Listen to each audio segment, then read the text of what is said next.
하심으로 부활절 기념 감사 예배를 하나님께 드리겠습니다.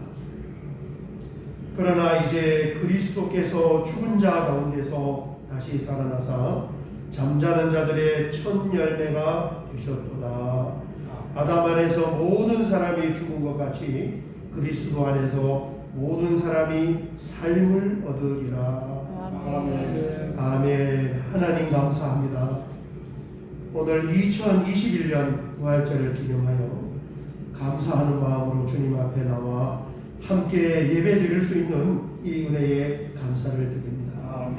하나님의 생명이 만물을 창조하셨고 하나님의 생명이 죽은 자를 살리셨으며 하나님의 생명이 만물을 소송케 하셨는 줄 믿습니다. 오늘 이렇게 함께 부활절을 기념하여 예배드릴 때에 우리 모두에게 살아계신 하나님의 은혜와 하나님의 생명력으로 충만케 하여 주시옵소서. 어둠과 흑암이 다 물러가게 하시고 그 가운데에 주님으로 말미암아 살아있는 소망이 새롭게 샘솟기를 원하오며 예수님의 이름으로 기도하옵나이다. 아멘. 사도신경으로 신앙 고백 드리겠습니다. 전능하사 천지를 만드신 하나님 아버지를 내가 믿사오며 그 외아들 우리 주 예수 그리스도를 믿사오니 이는 성령으로 인도하사 동정녀 마리아에게 나시고 본디오 빌라도에게 고난을 받으사 십자가에 못 박혀 죽으시고 장사한 지 사흘 만에 죽은 자 가운데서 다시 살아나시며 하늘에 오르사 전능하신 하나님 우편에 앉아 계시다가 저리로서 산자와 죽은 자를 심판하러 오시리라. 성령을 믿사오며 거룩한 공예와 성도가 서로 교통하는 것과 죄를 사하여 주시는 것과 몸이 다시 사는 것과 영원히 사는 것을 믿사오나이다. 아멘. 우리 찬송가 161장입니다. 할렐루야 우리 예수 부른 후에 우리 안천수 장로님께서 대표로 기도하시겠습니다. 161장입니다.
할렐루야. 죽음을 이기시고 부활하신 주님, 이 아침 저희들로 하여금 감사와 찬미를 하나님께 드리게 하시고 주님의 부활하신 이 날을 축하하게 하시고 이 날의 기쁨과 평화를 누리게 하시니 감사와 찬양과 영광을 드리옵나이다. 거룩하신 하나님 아버지, 간절히 기도하고 간구하옵기는 주님의 부활하심을 맞아 주님과 연합하여 저희들의 옛사람을 십자가에 죽이고 장사 지냄으로 다시금 아버지의 의지가 담긴 새 형상으로 거듭나게 하옵소서. 우리의 냉랭한 마음을 성령으로 뜨겁게 솟음케 하시고 비겁한 믿음에서 담대한 용기로 충만케 하옵소서. 우리 모두가 부활의 확신과 구원의 감격으로 날마다 주님을 증거하는 생활이 되도록 인도하시고 미워하고 질투하는 마음에서 용납하고 사랑하는 넉넉한 마음으로 다시금 부활시켜 주시기를 간절히 바라옵나이다.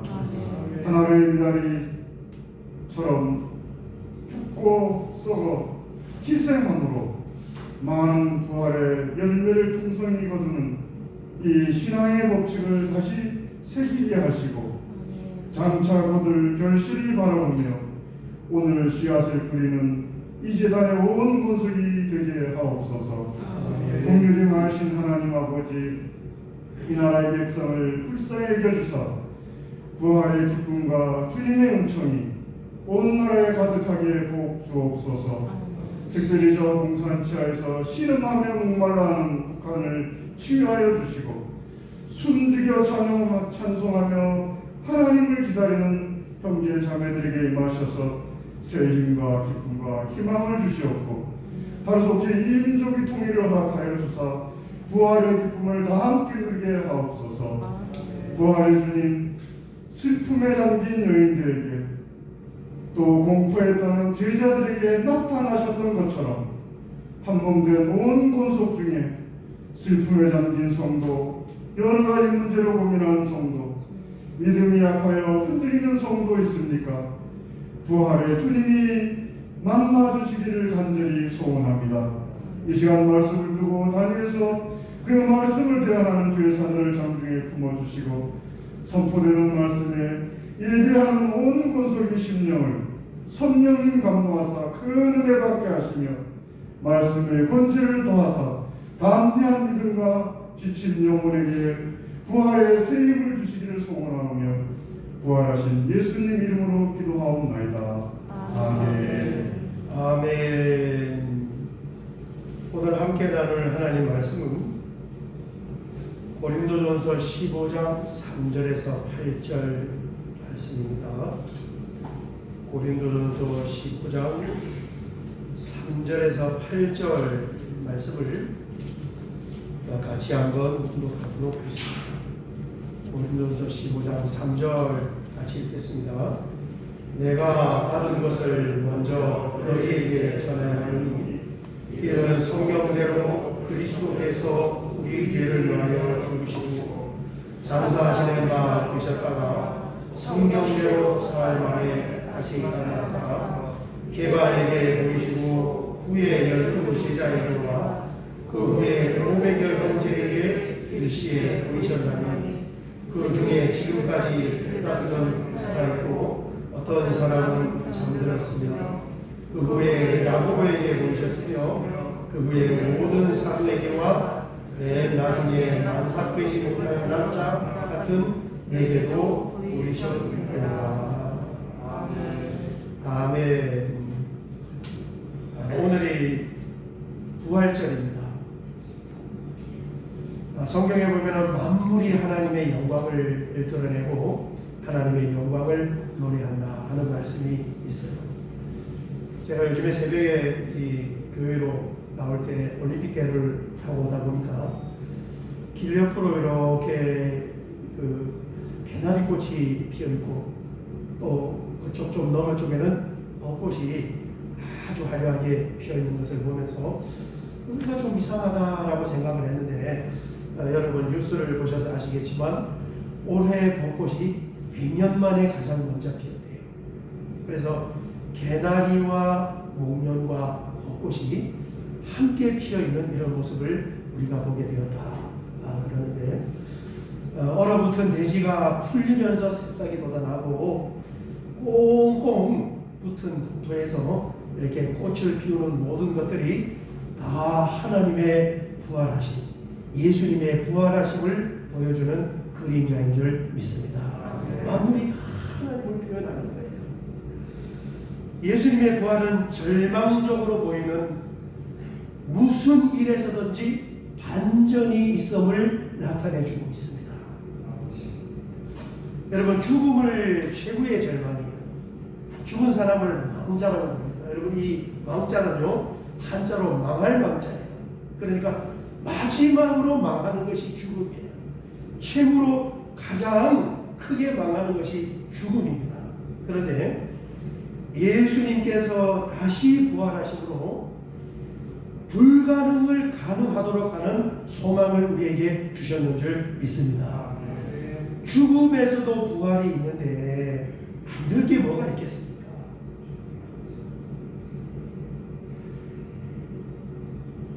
그죠?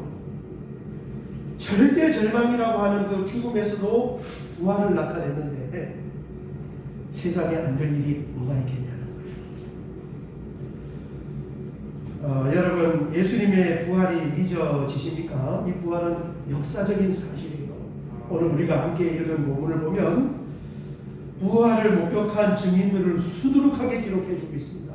내가 받은 것을 먼저 너희에게 전하였느니 이는 성경대로 그리스도께서 우리 죄를 위하여 죽으시고 장사 지낸 바 되셨다가 성경대로 사흘 만에 다시 살아나사 게바에게 보이시고 후에 12 제자에게와 그 후에 500여 형제에게 일시에 보이셨나니 그 중에 지금까지 대다수는 아직 살아있고 어떤 사람은 잠들었으며, 바울이 성경을 기록한 그 시점이고 7절에 보면은 그 후에 야고보에게 보이셨으며 그 후에 모든 사도에게와 맨 나중에 만삭되지 못하여 난 자 같은 내게도 보이셨느니라.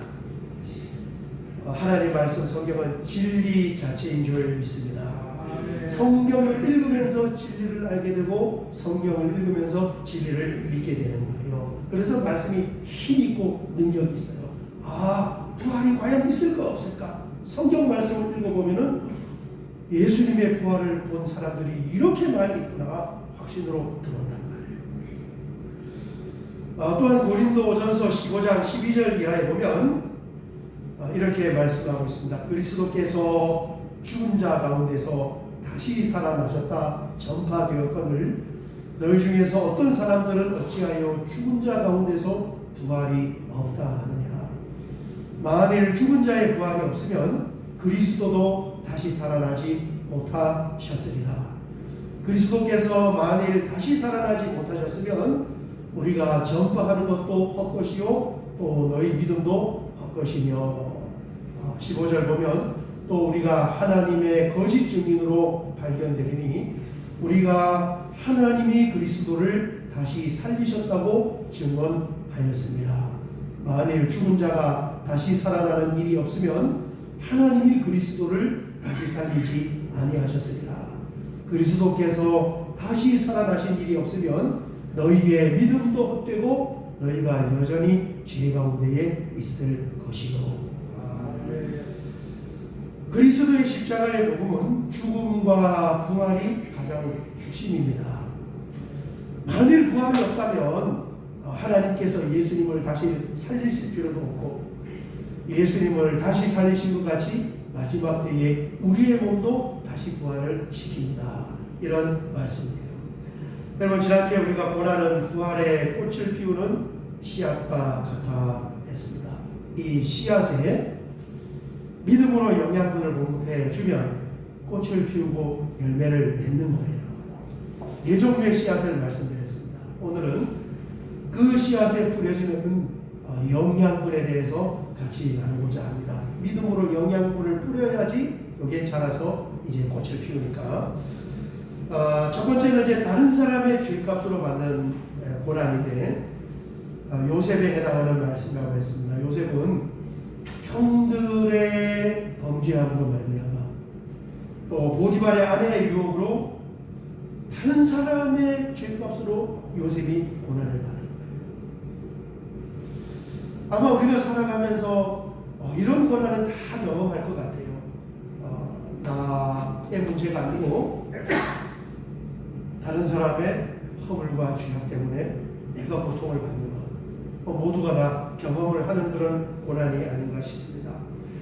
이것을 어떻게 이겨내게 되었는가? 창세기 41장 38절에 보면 그 단서를 찾을 수가 있습니다. 이렇게 말씀하고 있습니다. 바로가 그의 신하들에게 이르되 이와 같이 하나님의 영에 감동된 사람을 우리가 어찌 찾을 수 있으리요 하고.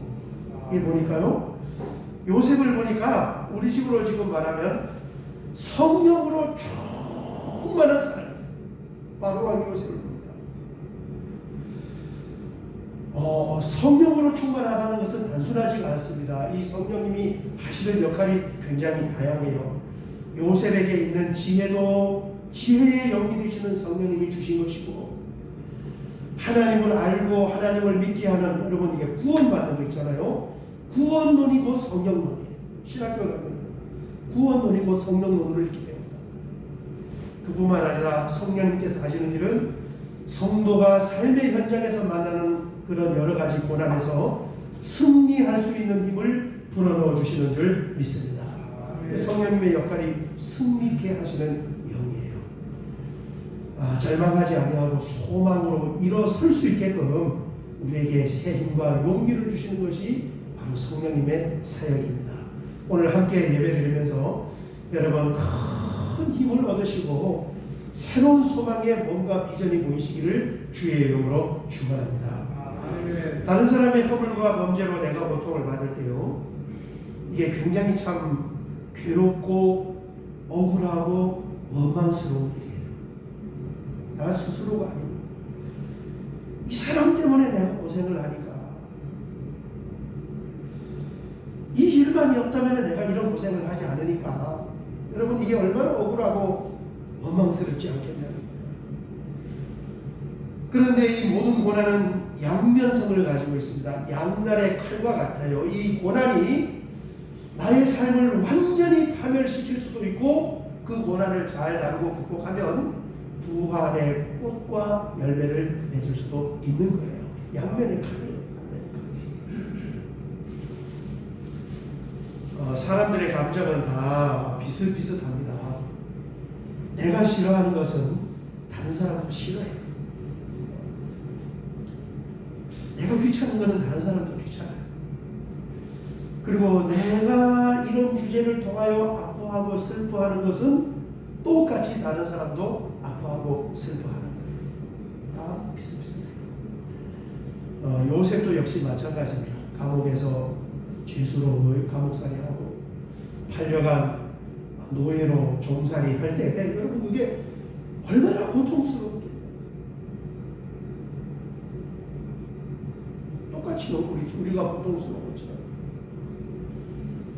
그런데 성경을 읽어보면은 요셉의 삶의 그 궤적에 그런 어두운 감정들이 표현되거나 기록되지 않았습니다. 여러분 이것을 볼 때 요셉이 얼마나 그 환경 가운데서 하나님을 의지했는지, 그리고 그 하나님을 의지할 때에 승리케 하시는 성령님께서 얼마나 큰 위로와 힘을 주셨는지, 그걸 우리가 짐작을 할 수가 있는 것입니다. 성령님은 지금도 역사하세요. 뭘로 역사하시나?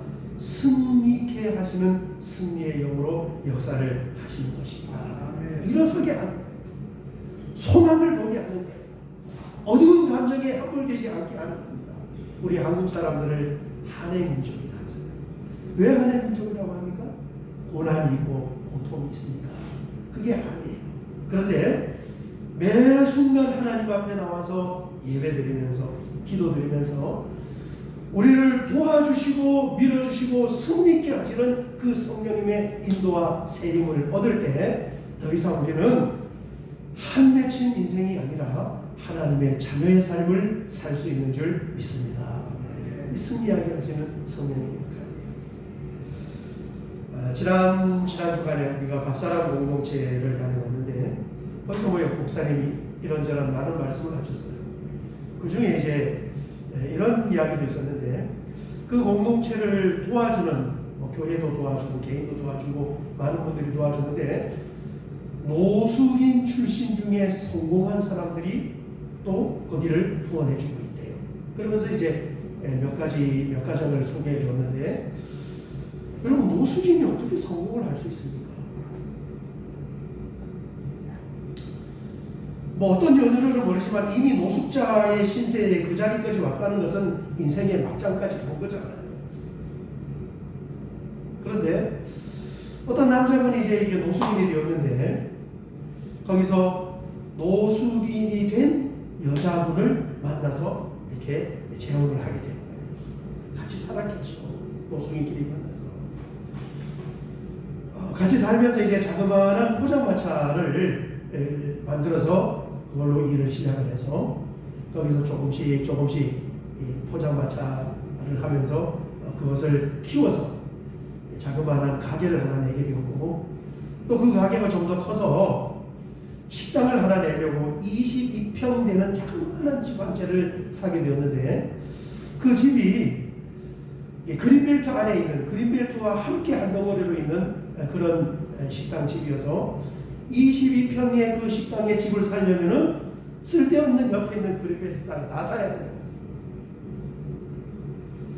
그래서 이 노숙인 부부가 그 식당을 사고 싶어서 22평짜리를 사고 싶어서 쓸모없는 주변의 그린벨트까지 다 같이 샀는데 거기가 재개발이 되면서 다 풀려가지고 참 어마어마한 그런 자산을 소유하게 되었고 잊지 아니하고 영등포 광장에서 밥을 준 우리에게 지금까지 계속 후원을 해주고 있습니다. 제가 서두에 말씀드렸잖아요. 마지막 절망이고 가장 큰 절망이라는 죽음에서조차도 생명의 부활을 하나님께서 이루셨다면 이 세상에 불가능은 없는 것이고 절대적인 절망은 없는 줄 믿습니다.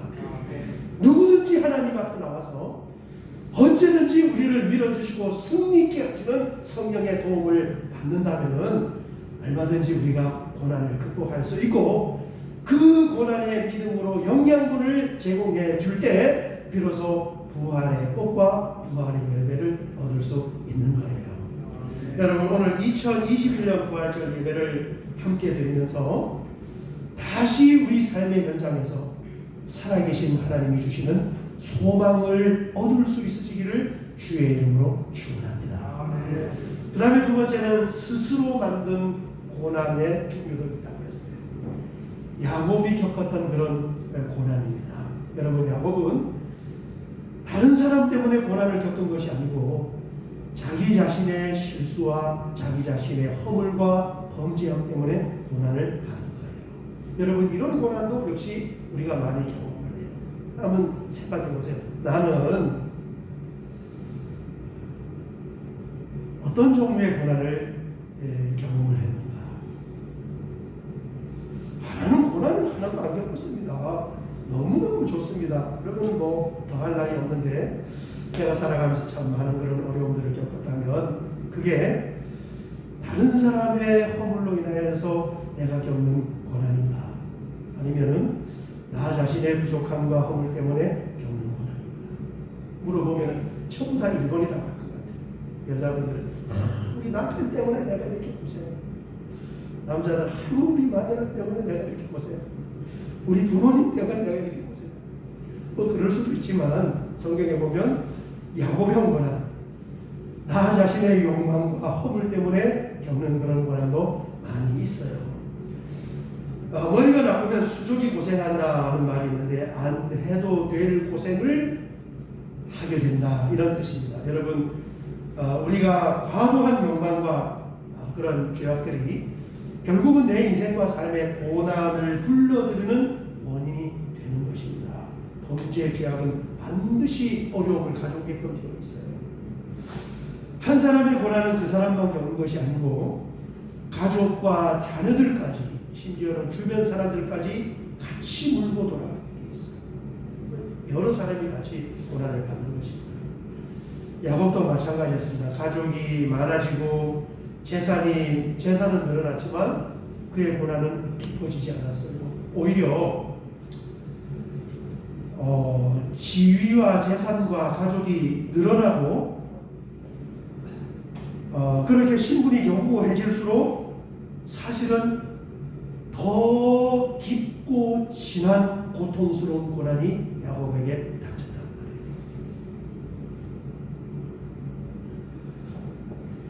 자, 이런 고통과 고난에서 어떻게 해방되고 이기게 되었는가? 성경을 보면 성령님의 회개케 하심의 은혜를 통하여 그 고난에서 해방되게 된 것입니다. 성령님 하시는 일은 승리케 하시기도 하지만은 회개의 영으로 우리에게 다가와서 나 자신의 못난 부분과 나 자신의 어두운 부분을 볼 수 있게끔 조명하여 감찰을 해주시고 그것을 붙잡고 하나님 앞에 회개할 수 있는 그런 은혜도 성령님이 하시는 것입니다. 야곱은 두 번의 큰 회개가 있었는데 첫 번째는 야복강가에서 회개를 했습니다. 창세기 32장 31절 보면 야복강강을 사건을 겪으면서 마지막 결론이 이렇게 기록됐어요. 그가 분이엘을 지날 때에 해가 돋았고 그의 허벅다리로 말미암아 적었더라. 여러분, 이 해가 돋았다는 것은 단순히 아침이 되었다는 그런 표현이 아니라 자신의 허물과 죄악을 하나님 앞에 내어놓았을 때 마치 그의 인생에 새로운 날이 펼쳐진 것처럼 새로운 찬란한 광명의 태양이 떠올랐다. 이런 표현이에요. 새로운 전기가 된 겁니다. 또 한 번은 이제 세겜에서 회개하고 베델로 올라가는 그런 장면인데 35장 2절을 보면 이렇게 말씀하고 있습니다. 야곱이 이에 자기 집안 사람과 자기에 함께한 모든 자에게 이르되 너희 중에 있는 이방 신상들을 버리고 자신을 정결하게 하고 너희들의 의복을 바꾸어 입으라. 여기에 나와 있는 이방 신상을 버리고 자신을 정결하게 하고 자신의 의복을 바꾸어 입으라는 이 전체 말씀이 다 새로운 마음으로 하나님 앞에 나와서 우리가 새로운 마음으로 하나님을 맞이해야 된다. 이러면서 이제 베델로 올라간 것입니다. 여러분, 성령님을 다른 표현으로 보혜사라고 말씀을 하세요. 보혜사라는 것이 뭐예요? 우리에게 스승이 되신다는 말씀이에요. 무슨 스승이 되느냐? 우리가 알지 못하는 것을 알게 하고 보지 못하는 것을 보게 하고 깨우치지 못하는 것을 깨닫게 하는 것. 이게 바로 스승의 역할이에요. 그래서 정말 나는 깨끗한 것처럼 생각이 들고 정말 나는 다른 사람 때문에 내 인생이 고통으로 점철되어 있는 줄 알았는데 보혜사 성령님께서 회개의 영으로 내게 다가와 주시면 나 자신의 허물과 나 자신의 부족함이 보이게 되고 그것이 보임으로 말미암아 돌이키면서 하나님께로 나아가게 되는 것입니다. 여러분, 이런 은총이 있으시기를 주의 이름으로 축원합니다. 우리가 이 성령님의 회개의 감동도 아주 민감하게 잘 받아들여야 돼요. 왜냐하면 야곱이 두 번 큰 회심이 있었는데 여러분, 첫 번째가 야복강인데 환도뼈에 다리가 부러지고 난 이후에 야곱이 회개를 한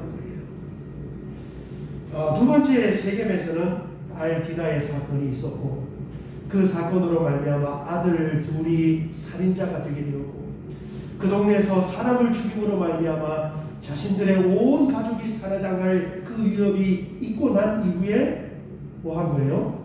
회개하고 베델로 올라간 거예요. 여러분, 사람이 이렇게 미련하고 우둔해요.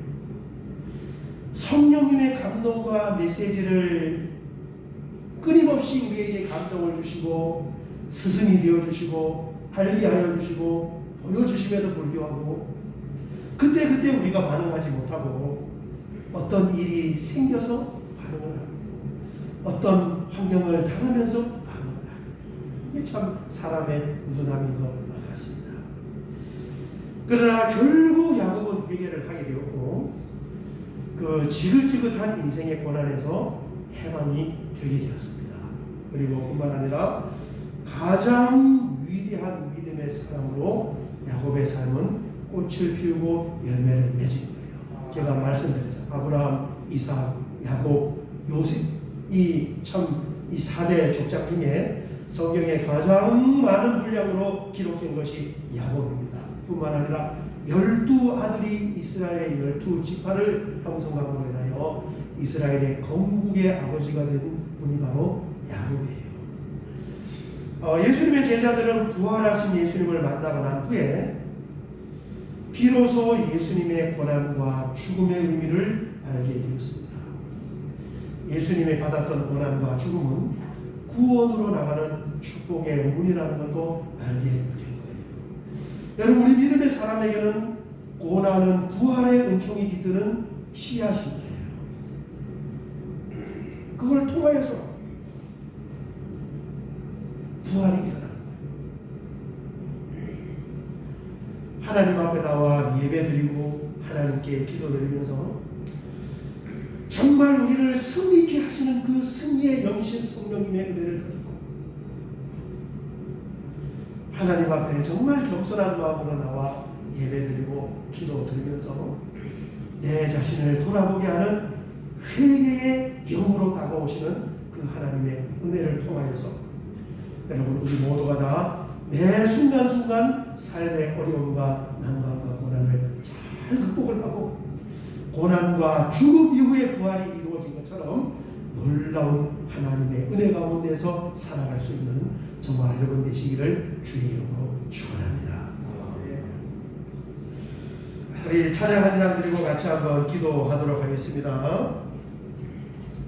부활하신 구세주입니다.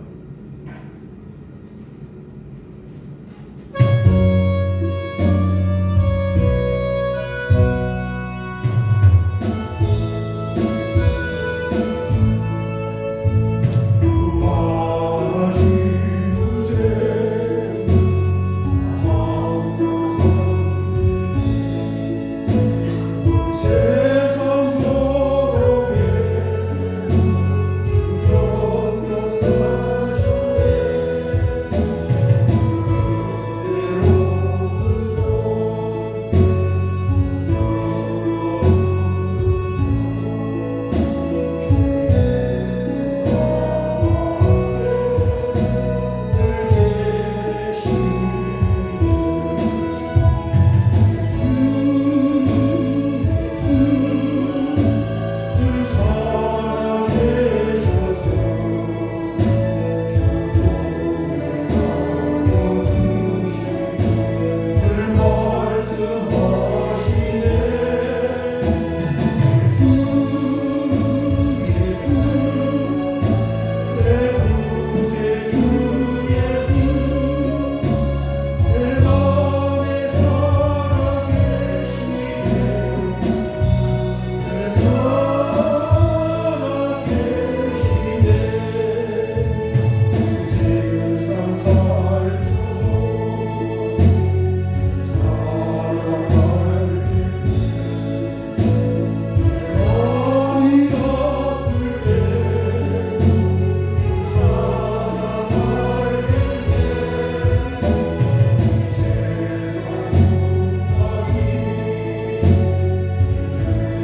사망의 권세를 깨뜨리고 가장 큰 절망이고 최후의 절망이라고는 죽음에서조차 부활을 이루어내는 줄 믿습니다.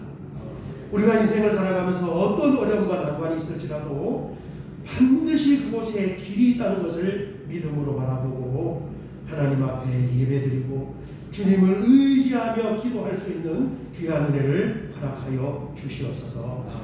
우리를 승리하게 하시는 성령님의 도움을 받고 내 자신을 돌아보고 회개함으로 고난에서부터 탈출하게 하시는 성령님의 도움으로 말미암아 우리가 다 함께 부활의 꽃을 피우고 부활의 열매를 맺게 하여 주시옵소서. 예수님의 이름으로 기도하옵나이다. 아멘.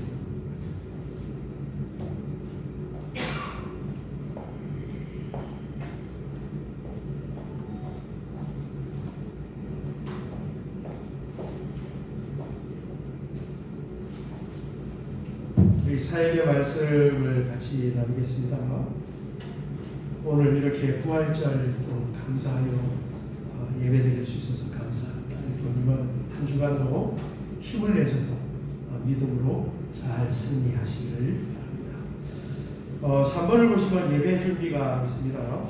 여러분 예배 교회에 오시면 본당에서 기도로 예배를 준비하시고 좀 일찍 오셔서 교회에 오시는데 시간 딱 맞춰서 오시지 마시고 좀 일찍 오셔서 이렇게 기도를 준비하시면 훨씬 더 은혜스러워요.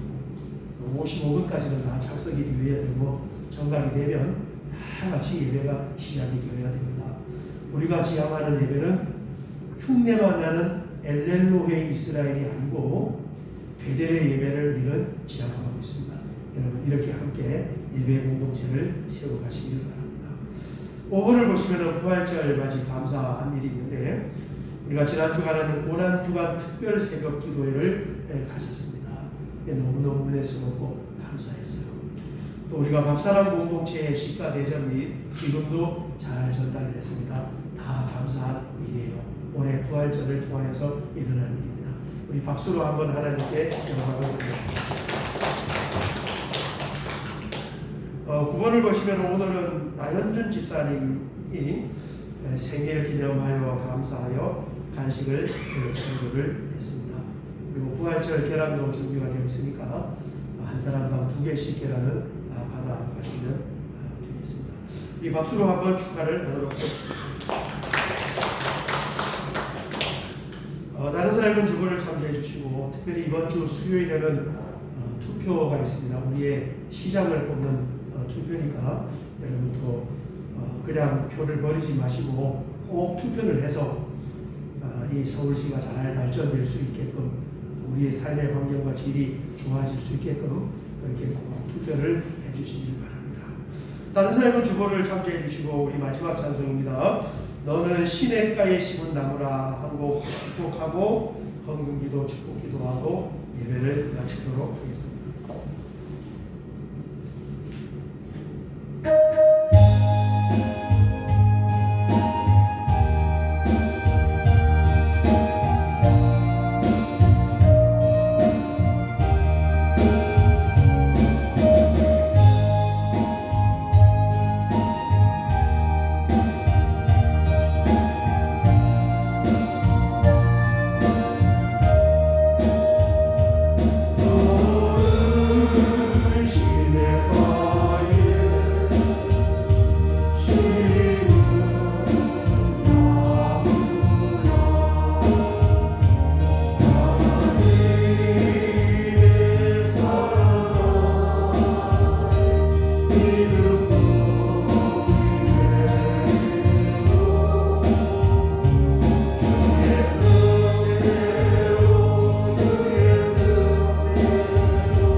아멘. 기도하시겠습니다. 주님 감사합니다.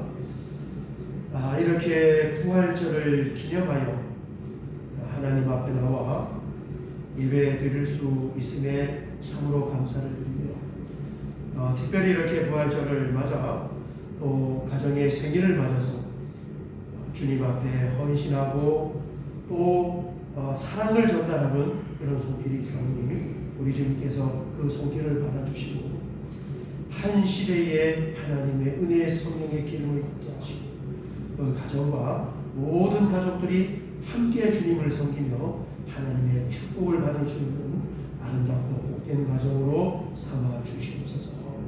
오늘도 부활절을 기념하 감사하여 귀한 예물을 구별하여 하나님 전에 올려드리노니 주님께서 이 예물을 받으시고 참으로 놀라운 세상에 불가능이 없고 사망에서조차도 부활을 시켜내신 하나님의 그 생명의 은혜가 하나님의 기적과 하나님의 축복의 은혜가 손길과 가정에 차고 넘치게 하여 주시옵소서.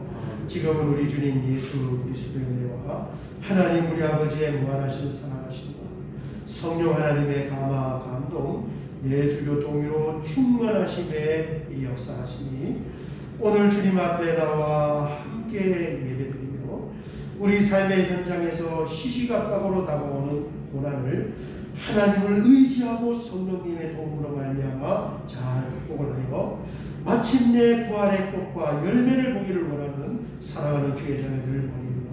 이들이 머무는 삶의 현장과 경영하는 사업장과 가정의 앞날과 자녀들의 미래와 우리 하늘빛 교회의 미래 역사 위에 이전부터 영원토록 함께 있을지어다.